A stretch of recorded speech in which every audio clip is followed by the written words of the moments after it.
Hello, and welcome to Save Your Sanity podcast. I'm Dr. Rhoberta Shaler, and I'm so glad you're here. I'm excited when people come along and hope that they find value, some ideas, some insights into what's going on in their life and in their relationship, and to find some solutions.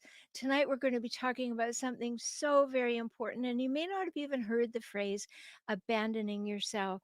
What we're going to be talking about, are you abandoning yourself by enabling or being codependent? And these are really important distinctions. They're very important pieces of how you may be caught in a toxic relationship and why that's happened to you. And why that may have happened to you before, this may not be the first time because you may be practicing self abandonment. And inherent in that is that you could become an enabler or you could become codependent. So it's very important to know what these things mean and to figure out where do you really sit in this. So I'm going to give you some definitions and then I'm going to give you many ways in which you might be abandoning yourself. And then we'll end up with talking about how to change that so that that is not part of your repertoire and you recognize when it's happening to you because you want to feel powerful. Not power over other people, of course, but powerful within yourself, that you have the right to take up space and draw breath, and therefore you have the right to say what you think, feel, need, want, prefer, and remember. And that's okay as long as you're talking about yourself. And I developed the personal weather report, which is based on that statement. And you can go and listen to other episodes on the personal weather report.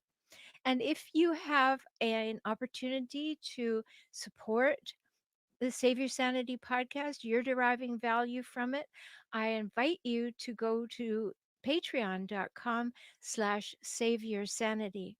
Patreon.com/saveyoursanity. And you can make a one-time donation or pledge a small amount every month.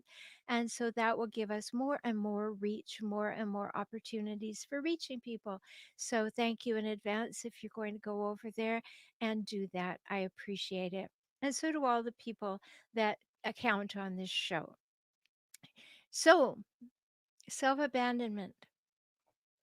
Is there any possibility that you are not playing on your own team? Or maybe most of the time you're not playing on your own team and you have really good reasons for it, you think, really good reasons.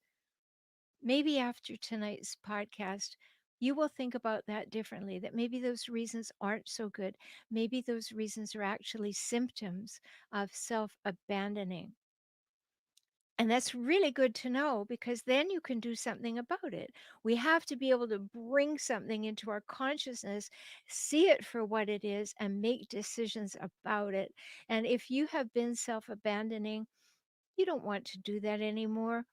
It doesn't feel good. It leads to you being taken advantage of. It leads to you not feeling like you're living in your full self. You're always living in a shadow at some point, or you're less than. So it's very important.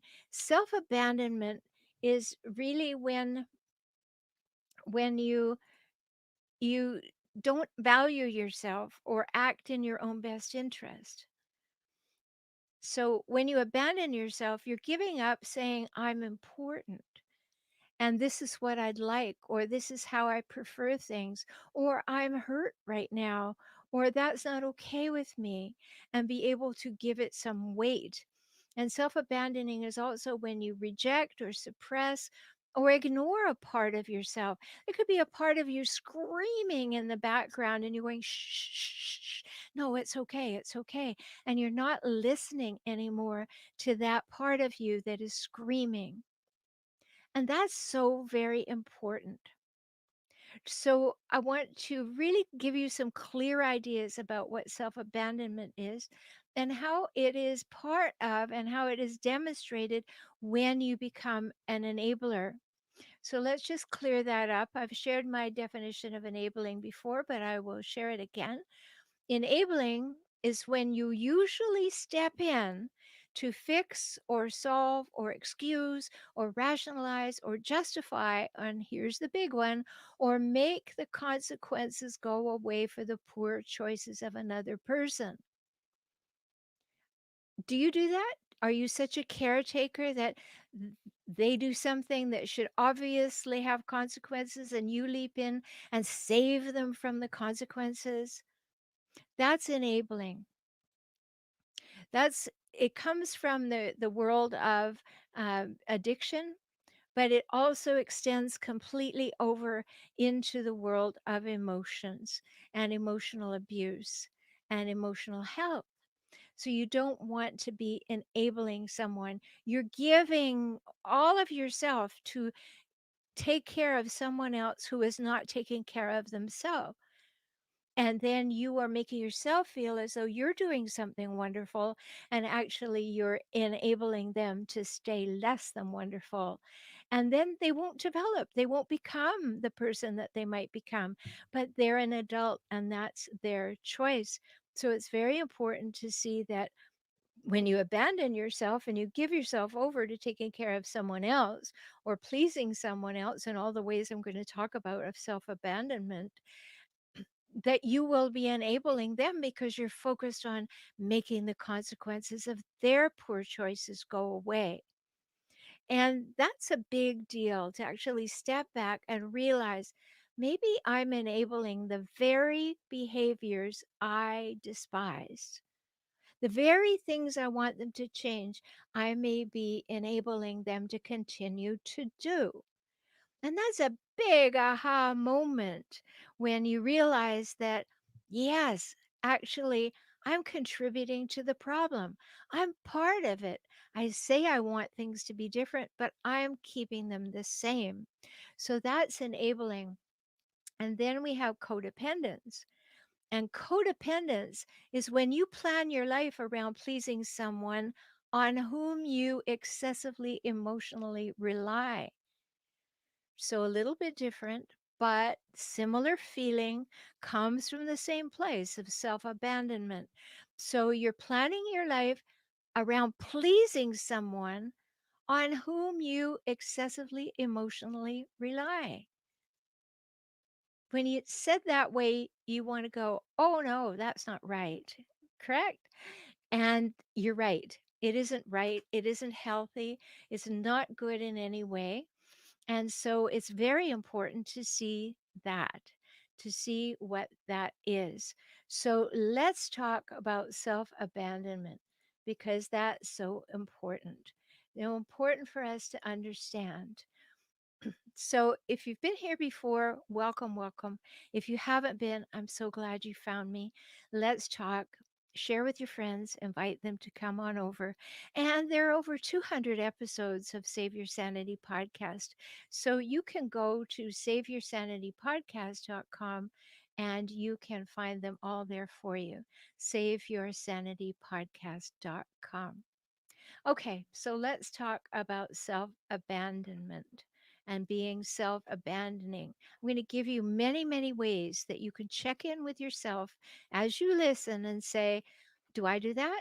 Am I doing that? Is this what I'm up to? And get very, very clear about that. So, first one is giving up your own interests and goals.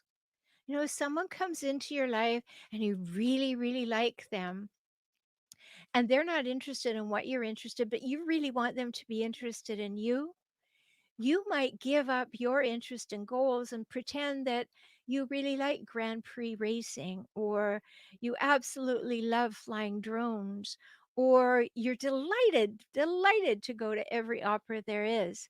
And basically, there's a part of you that said, well, I really would have liked to have focused this way in my life, or I'd like to be focused on my own interests, but no, I want this person to really like me and to know how much I like them. So I give up my own interests and goals. Does that sound familiar? Because that's definitely self abandoning. And another way that you give up on yourself, and this one's going to sound a little bit strange, but it is because you're doing it for someone else. And that is to you self abandon when you are perfectionistic, when you just want to do everything so, so, so, so, so right so that somebody else will see you do it so, so, so right. And you give up the joy of doing something. You know, a long time ago, I think it was 1981, I went to hear a speaker. I'd read her book and I really liked the book, and I went to hear her speak. And I didn't think she was a wonderful speaker, but I still loved her book.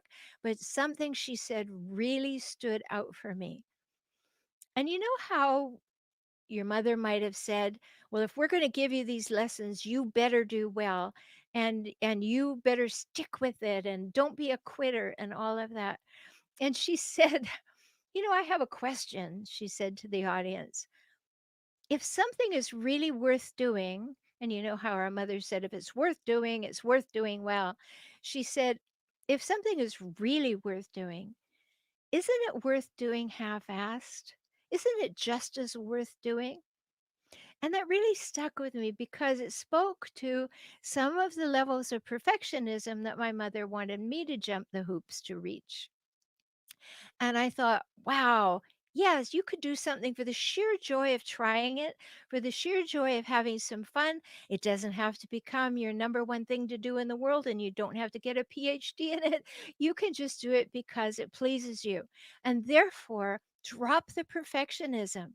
It's an impossible standard, and you're doing it for someone else, not yourself. So there's another way that you might self abandon. Now, what's another way? Well, you may not trust your instincts. You may not trust your gut.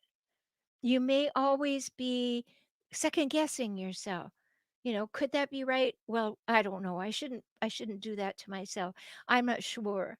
And you start second guessing yourself. Your gut is still unhappy, still sending you messages, and yet you are there denying it because you've abandoned yourself.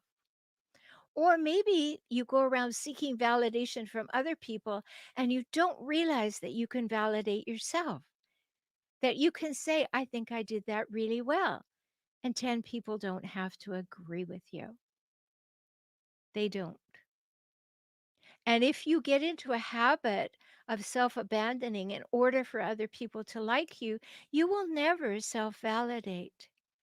Or only do it when 14 people have told you that it's right. You might let it in a little bit. That's a tough one. You know, I can tell you all these things because I've lived them. I had two hijackal parents, and those of you who've been listening to me for a while, you know I'm an only child. So just imagine two of them on one little me. I got all this stuff. I was gifted all of this stuff when I was growing up, and then I had to unpack it. There wasn't any help. There were no people who would believe what was going on in my house. That familiar to you? They wouldn't believe it. So when I was going to university and getting my PhD in psychology, it took me a bit to realize that I know something about this. I am the one who can do something to help other people see this. So we don't want to be seeking validation from other people. Yes, it's lovely when it comes, but learn to validate yourself. I did that well. Other people don't have to agree, but if you think you did it well, allow yourself to say so. Or I'm a good person. Don't abandon yourself to the opinions of others. So, what's another? Well, we overthink everything. We don't want to make a mistake, right? It's related to that perfectionism. We don't want to make a mistake, so we jump in and we say, "I need to think it over. Well, what about this? Well, what if it went that way? What if it went the other way? I don't want to make a mistake." So we get the analysis paralysis going. So very, very important. So remember that if these things apply to you, they may not all apply to you, but they're very important for you to recognize that they may apply to you. So, very, very important to get the whole list in. So, what's another? You abandon yourself when you let other people make decisions for you. Yeah. "Oh, I don't care. Whatever you want." Or, "I don't really want to go to that college, but if you think I should." You know, There are times in our life when we can't stand up to other people very well, but once you're an adult, it's really important to figure out whether or not you're abandoning yourself. And if you're letting other people make decisions for you, you may well be abandoning yourself. Sure, you may not care whether you have Thai or Korean food and you let someone else decide. I'm not talking about that. I'm talking about things that pertain just to you and your well being, your sense of self, and you let other people make decisions for you. Many times when I'm working with my clients, and I have clients all over the world, they'll say, like, well, my mother wouldn't like that, or my partner wouldn't like that. Well, that's information. That is not a directive. That's just information. Then you go and make a decision that suits you, or you negotiate something that suits you both. But you don't abandon yourself and let other people make decisions for you. And part of that process is thinking other people know more than you do. And they may even think they know more about what you should do than you do. And when you find yourself in that position, there's some emotional evolution to do. There's some emotional maturation to engage in because you need to know you. And if this is something that you resonate with as I'm saying it, if it really gets to you, I'd love to work with you to find these places where you can validate yourself, where you can begin to make decisions for yourself in healthy ways, not predicated on pleasing others. And if that is something that you would enjoy working with me, you can use my new client one time opportunity for an hour session at beaclient.com for only $97. Beaclient.com. I'm there for you and we can talk about it. So we don't want to be assuming other people know more than we do all the time. Sure, there are lots of people that you go to who you go because they know more than you. But if we're operating on the principle that most of the time everybody else knows more than I do, then I'm abandoning myself to everybody else's whims or everybody else's view of the world. And that's not a happy place to be, nor is it a healthy place to be. So that's another way that you could abandon yourself. And another sad way is that you suppress your needs. You push your needs down and make other people's needs way more important than you. Now, if somebody just got hit by a bus, of course you're going to do that. But I'm talking about what you do regularly, what you do generally. And that's the important piece to recognize. So if you suppress your needs and put other people's needs ahead of you, what will you become? Codependent. We don't want any of that, do we? That is a big red flag for ourselves. If I am putting other people's needs constantly over my own, I may be self abandoning. I may be trying to get their attention or have them think I'm wonderful and adoring. But what about you?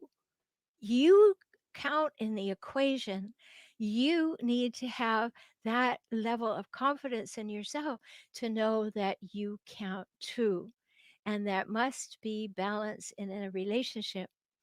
So you suppress your needs. I hope you don't do that anymore.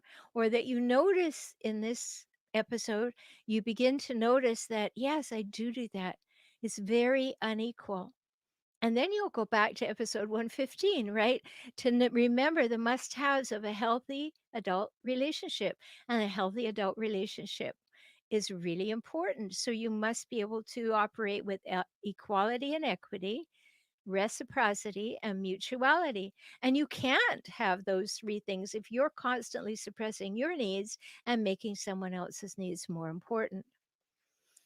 And another, you you never feel worthy. You just don't, no matter what you do, no matter how much you accomplish, you just never feel worthy.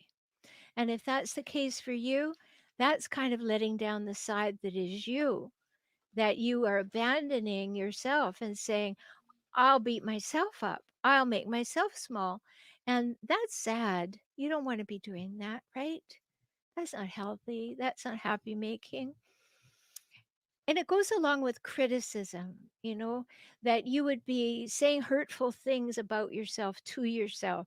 Your self talk would be hurtful things, maybe mean things. And you just have these really high standards from the perfectionism, and then you're constantly in judgment about yourself, and you're criticizing yourself, and all of that is going on.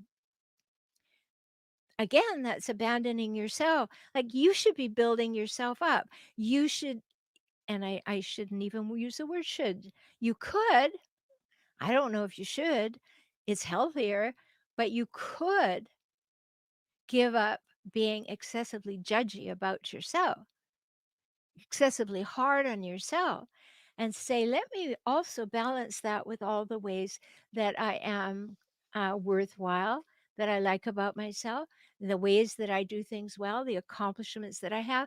Get a good balance going, because we can get awfully skewed there, very, very warped. And so we get into self criticism and judgment, and that will really drag you down, and it will leave you susceptible to everybody else's opinions. So it's related to looking for other people's validation instead of your own.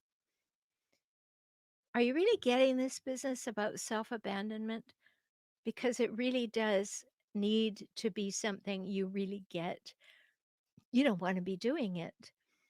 You want to be your own best friend. I know that's cliche, but you want to do what you would for yourself, what you would do for a really good friend. And you wouldn't spend a whole lot of time criticizing them and judging them and making them wrong, would you? I hope not. Otherwise, you won't have many friends, right? But don't abandon yourself in that way. In the same way that you can't abandon yourself by not taking care of your own needs, not recognizing that you have needs, and that you have the right to express those needs, and that you have the right to say in a relationship that's appropriate to say it in, I have these needs, and could they be honored in this relationship? You may think you're just there to please other people, and you're not. That may be the way you set it up, but it's not a healthy way. You know, hijackal parents put you in that position all the time. If I want some music from you, I'll push the button, right? Um, no, you can make your own music at any time. But if you have been put down, if you have been not validated, if you have been criticized, if you have been second guessed as a child, then you may adopt some of those behaviors and internalize them. And today would be a very good day to recognize that and say, I think I'll turn that around. And remember, if I can help with that or you want to talk to me, go to beaclient.com. So, not honoring your needs, that's very important. Here's another one that you may not think, it's not really practicing self care. You put yourself so far down on your list that you never get there. Have you ever had that experience of, I'm so looking forward to having a long shower or a bubble bath or whatever you prefer at the end of this day? That's going to be my treat to myself. It's going to make me really feel like I've taken care of myself. And yet you get busy doing things for everybody else and you never get to do that. Abandoning your self-care is a way of abandoning yourself, of not demonstrating to yourself that you're important enough to give to yourself what makes you feel good and keeps you in balance.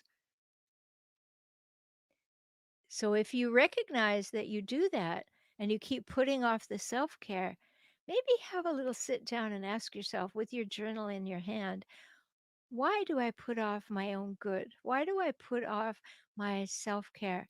Because that's an abandoning thing. And you may abandon your feelings too. You may push away uncomfortable feelings, even deny that they're there. Oh, no, I'm fine. No, I'm fine. Why are you crying? I'm fine. You may find yourself abandoning yourself even in the moments when you're having strong feelings. And it would be really good to express them and healthy to express them. And yet you abandon yourself and say, no, I'm fine. I'm fine. I'm going to tough it through. And if you had hijackal parents or if you had abusive parents in other ways, you may have what we call, and I've done shows about this, what we call a dismissive, insecure attachment style, which means I don't need anybody. I could do it all myself. That's another way of abandoning yourself, to not think that you would joyously help someone else, and then you'd think that they wouldn't want to help you. And so you get into a very unequal relationship. So it works in the other side too. You're not being codependent or enabling, but you're saying, I don't need anything. I'm strong. I can manage. I don't need people. That's not good either. You're abandoning yourself and from receiving. And we need to be gracious receivers of life and friendship and the things that others offer us. And we can abandon ourselves by saying, I don't need anybody. I'm fine. And so we get uncomfortable feelings and we say, I'm fine. We get uncomfortable feelings and we don't honor them. And we may even deny that we have them. That's also important to notice. And when we try to please other people, even if it goes against our beliefs or values, like, "Ugh, I don't want to do this, but I'll do it because it makes you happy." And it's going against your ethics or your morals or your beliefs or your values. That's abandoning yourself at a deep level. Like, I'll be somebody else in order to make you happy. Now, hijackals always want you to be somebody else. The problem is that as soon as you be who they say that they wanted you to be, they tell you you got it wrong and they want something else. So don't get into that circus because that's not a good one at all. And if were raised by a hijackal parent, you'll know that one so well. You could never get it right for more than a hot minute, right? And then if you get into a relationship with a hijackal, you know it's the same thing there. So not good at all. So then we'll find ourselves, when we abandon ourselves, we'll find ourselves in codependent relationships and we're focused on somebody else's needs and wants and their problems, and we just neglect ourselves. You see how all these things are related. So we think we're being these wonderful humans who are giving it all to somebody and we're hoping that they're going to notice. But if you're with a hijackal, they're going to be taking it all and smirking as they do and giving you breadcrumbs, never the full meal deal. Now, you've heard me talk about that before. Don't take breadcrumbs. It's the full meal deal or nothing when you're in a primary romantic relationship. And if it's not working like that, you're not going to have equality and equity, reciprocity and mutuality. So notice that big time, big time. Okay, just a couple more. So, another really important and good to have it close to the end so you'll really remember it is you abandon yourself when you don't speak up and ask for what you need and want. You know, who do you think I am to ask for what I need and want? You're you. You are taking up a wonderful space in this universe, and you are absolutely within your right to ask for what you need and want, not to the detriment of someone else, but because you have that right. And if you abandon yourself, you don't think you have that right anymore, and you will not live from that right. So you don't ask for what you need. And you then feel like, nobody loves me and I'm going in the garden to eat worms, you know, because you didn't ask. And you didn't know that you could, perhaps because of the way you were raised, or you've been put down for doing it before and you don't want to risk being put down again. I get that. But tonight, I want to be really helping you identify the ways that you abandon yourself. And if you don't have good boundaries, if you don't know what they are, if you don't clearly express them, if you don't express them and maintain them, and then if somebody that you have maintained and expressed them to goes against them after you've done all that, there are no consequences to walking over your boundaries, you are again abandoning yourself. And that's where you really have to get strong and empowered, to really be emerging empowered, as the name of my community is, you know. Um, in order to be emerging empowered, you have to honestly know that you can ask for what you need and want, and you have strong boundaries, and they are non negotiable. Non negotiable boundaries will give you a greater sense of your space in the universe than most things will. And you honestly, for many people, have difficulty thinking that's true.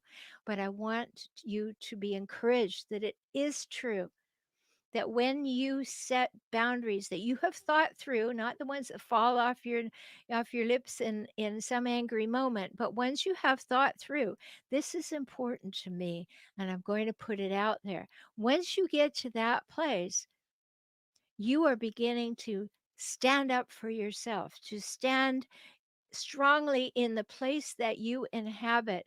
You're not in anybody else's place or face, you're in your space. And that's really key. You are here to take up space and draw breath, inhabit it by asking for what you need and want, setting strong boundaries, and then people will not be able to take advantage of you. You hate that, right? You hate it when people take advantage of you. And yet, what did you do about it? Did you let them? If they're a hijackal, you may have because you want to stay safe. I understand that completely. But these are just ways to notice that you may be abandoning yourself. And it's so key to see that, so key to clearly see that. So, allowing yourself to have feelings and allowing yourself to have needs and to recognize them and express them will allow you to stop abandoning yourself. And what you're up to in the world, if it's important to you, allow yourself to have it. Don't go around saying, "Is it okay? Is it okay? Do you think this is okay?" If it is what you most want, don't abandon your goals. Don't abandon your interests. Just, step up and be unique. Be you. Be standing up for yourself and in that strong place because you want to be treating yourself with compassion. We need to have a good balance between compassion for others and self compassion. And if we don't keep that balance very consciously, if we don't, and we're always doing too much for other people, and then we feel a little resentment. Sometimes, if we've been raised with difficult circumstances, when we feel a little resentment for doing so much for others, we beat ourselves up saying, "I can't be a good person if I resent doing all this for someone else." But really, that's a big red flag so that you can say, "Wow, maybe I'm out of balance. Maybe I'm out of balance between self compassion and compassion for others." And if that's the case, you want to reestablish the balance. You want to bring that into a way of being that allows everyone to coexist, to have equality and equity, reciprocity and mutuality. So I hope that this has helped you see how you may be abandoning yourself. And they may have been things that were instilled in you when you were young. They may be things that you have come to do in order to keep the peace in a relationship. But tonight, I want you to see that maybe it's keeping your light under a bushel. Maybe it's suppressing you. Maybe you are now in a habit of suppressing yourself and abandoning yourself. And not doing that is a really good place to start. But if you're with a hijackal in a primary relationship, they don't want any sudden moves. You know that, right? They don't want you to all of a sudden start standing up for yourself and telling it like it is and going through all the things that I mentioned. They don't like that. You have to start small in small ways and just grow into these things if you're going to stay in that relationship. So very important. No great uh, pronouncements. Just start doing things differently in small ways. And again, if you want my help with that at any time, you can always find me at beaclient.com, or you can go to my website at forrelationshiphelp.com. I hope these things have helped you see what is important, see what's possible what's possibly happening that is allowing you to feel badly about yourself or to feel like you don't have any personal power in your life. And know that no matter what relationship you're in, incremental changes, small incremental changes, kaizen, that's what the word means. That's what you do, small incremental improvements that are sustained. And we do that gently. That's why I wrote the book Kaizen for Couples, Smart Steps to Save, Sustain, and Strengthen Your Relationship. Small steps that are there for you. So there's so many things to talk about with you, and these are important. Another thing, very excited, our emerging empowered community is up and running tomorrow. It launches in full. We've already got some members. So jump in early. It's only $19 a month. And it gives you access to great discussion groups, just like on Facebook, but safely off. And also, I'm in there answering things. But the big thing that it offers you is 2 group monthly Ask Me Anything calls, where you can come on the call. You have to register, even though you're a member, so that you save your space. Come there twice a month and get your questions answered. So go to joinintoday.com if you'd like to be part of my emerging empowered community. I'd love to have you there. So many things for you. I hope that this has been valuable and eye opening for you, and that we'll be starting a nice opening and coming into balance for you. And until we speak again, take very good care of yourself because you're precious and you matter. Talk soon.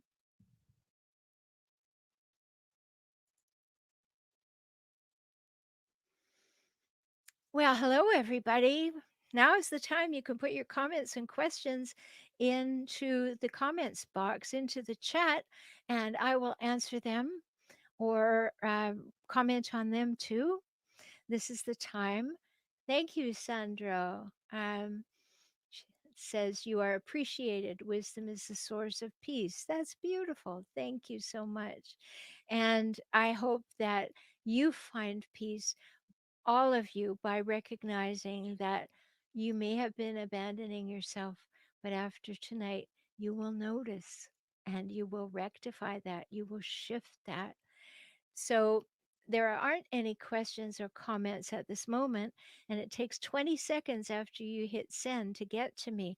So if you have something you want me to talk about related to tonight's topic or anything to do with toxic relationships, put it in the chat right now. If you have a question that is very clear, put it in the chat right now, and I will do my best to answer it. I'm very excited, as you can tell, about the emerging empowered community. I had a membership site. We had a very strange thing happen with one of the platforms we were working on, and the whole thing disappeared. So we had to rebuild it. So it's rebuilt better and more extensive and easier to access. So go to joinintoday.com and join. Come quickly because you want to be part of those Ask Me Anything calls. And you need to pre register once you're a member. So I'm not seeing any questions. I'm not seeing any comments. So this may be a very short evening.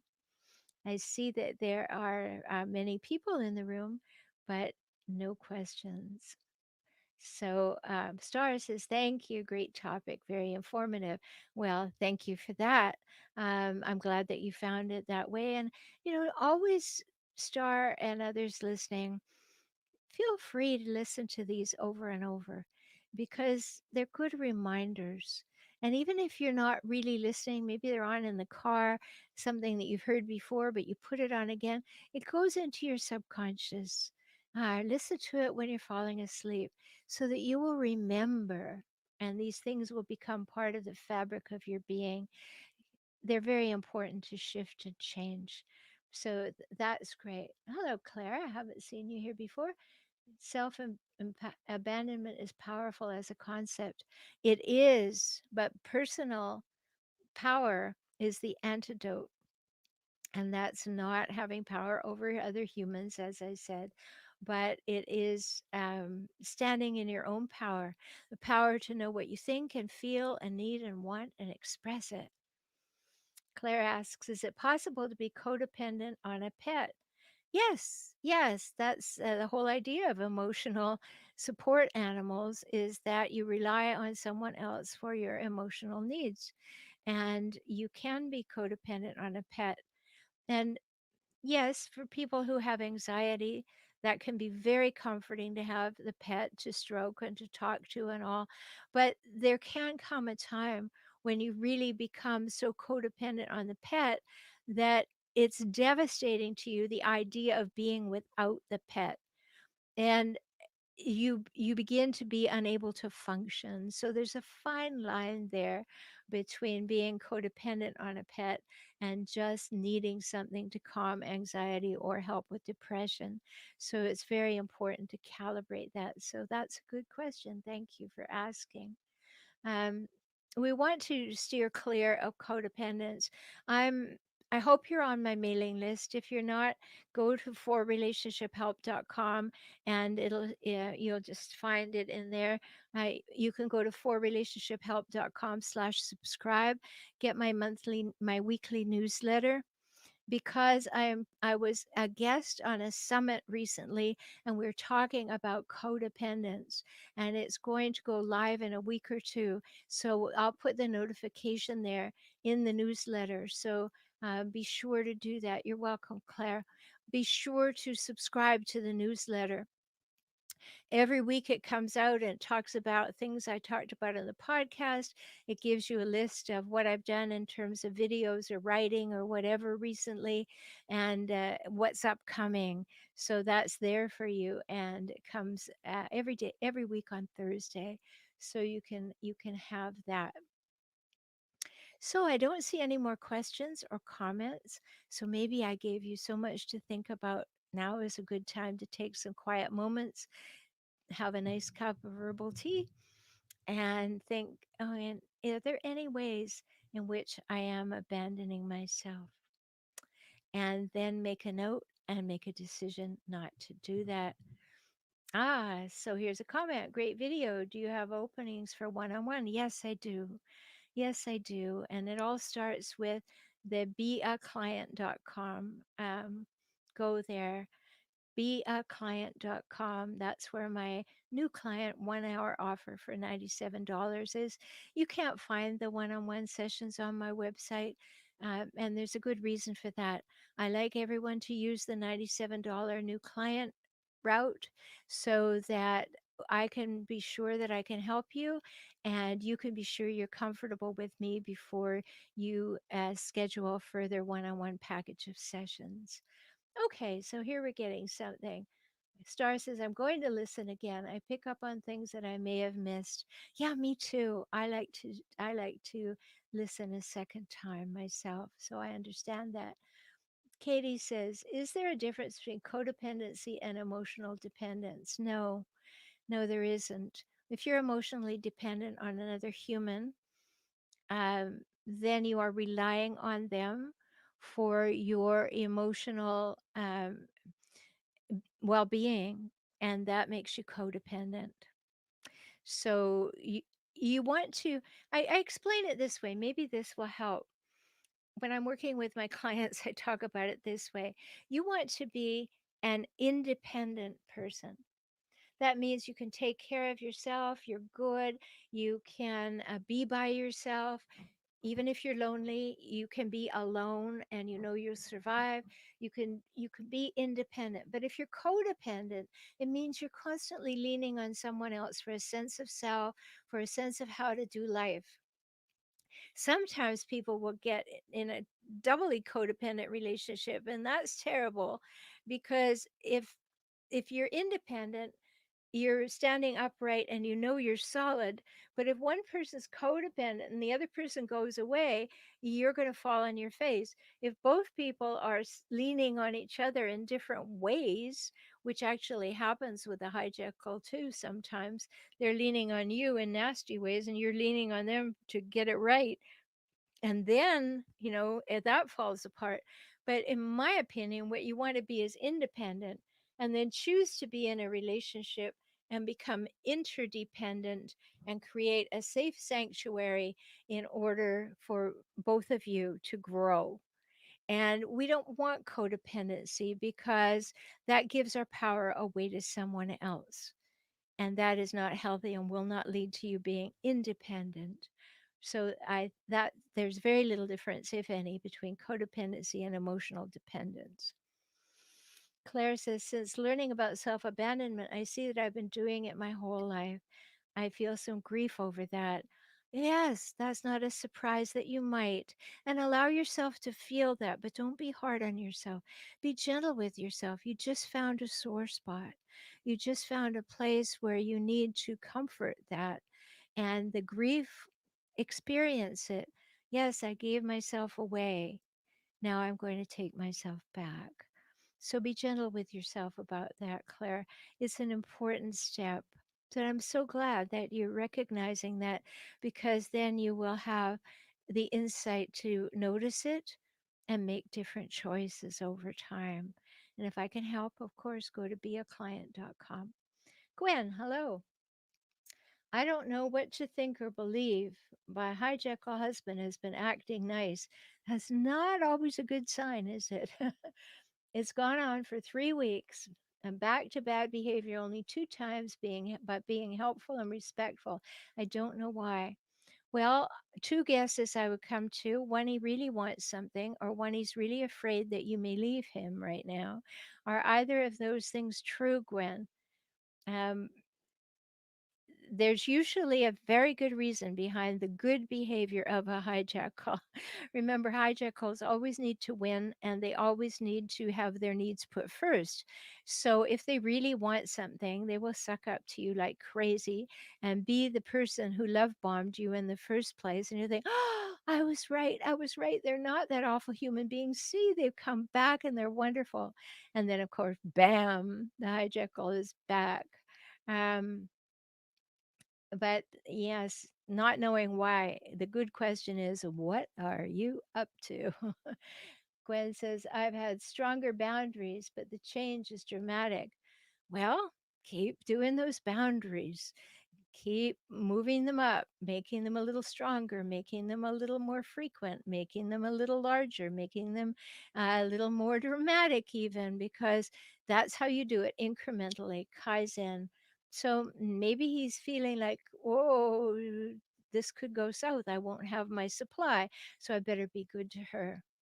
I better not jeopardize my supply, because it's always what's in it for them, right? So maybe it is the stronger boundaries. Ambient says, if you have been abandoned, how do you feel safe to trust again? What do you look for? Well, if you've been abandoned by someone else, that's a different matter than abandoning yourself. So I'll answer as you wrote it. If you have been abandoned, um, first of all, get very realistic about the relationship in which you were abandoned. Was it one in which you had already abandoned yourself or needed to abandon yourself in order to try to make it work? And come from a place of knowing yourself well, that maybe you weren't abandoned in the sense that somebody left you, you may have been, but abandoned, maybe you were discarded or whatever nasty word we want to put to it, but it really deserves a big yay, that's over. So be very careful to see that if you're feeling abandoned, did you dodge a bullet? That's my point. It doesn't feel any better. I understand that. You're going to feel some grief and you're going to feel some loss, and you may feel anger and you may feel depressed and you may feel sad. You'll go through all of that. But then when you look a little further, in order to feel safe to trust again, you have to trust you. You have to be able to rely on you, that you will never abandon yourself in all the ways that I talked about tonight. So that becomes a very important thing. And to trust another person, what do you look for in another person? Well, first of all, take a whole long time to get to know that person before you let them into your life or into your body. Don't be sharing bodily fluids with people you don't trust or that you think will cause you, if you do that, they'll like you better. No, trust yourself. Really calibrate the relationship. Take the time. Are there any red flags? Does this feel at all like my last relationship? And whip off those rose colored glasses so you can see the red flags. And then when you are looking for someone, look for someone who shows signs of having a good balance between compassion for others and compassion for themselves. Somebody who is equally interested in you as they're interested in themselves, where there is give and take, where there is laughter, where there is not too much people taking themselves too seriously. There aren't demands. There aren't um, times when you think, who does that? I have a whole video course with lots of self reflection questions called Seeing the Cycles. And it's on the hallmarks of hijackals. These are all on my website, forrelationshiphelp.com. And the 10th hallmark of a hijackal is what I call incredulity. You find yourself saying to yourself, who does that? Who says that? And then you immediately talk yourself out of it. Oh, they must be going through a bad time. But listen to your gut. If somebody says or does something you find outrageous, see that it's a big red flag. So there's some things to look for. I hope that's helpful. And I hope that you all have opportunity to think about ways in which you don't abandon yourself. And if you did find tonight that you found some ways in which you do, I hope you will move towards changing that and take very good care of yourself because you matter. And I look forward to talking with you again. Take care.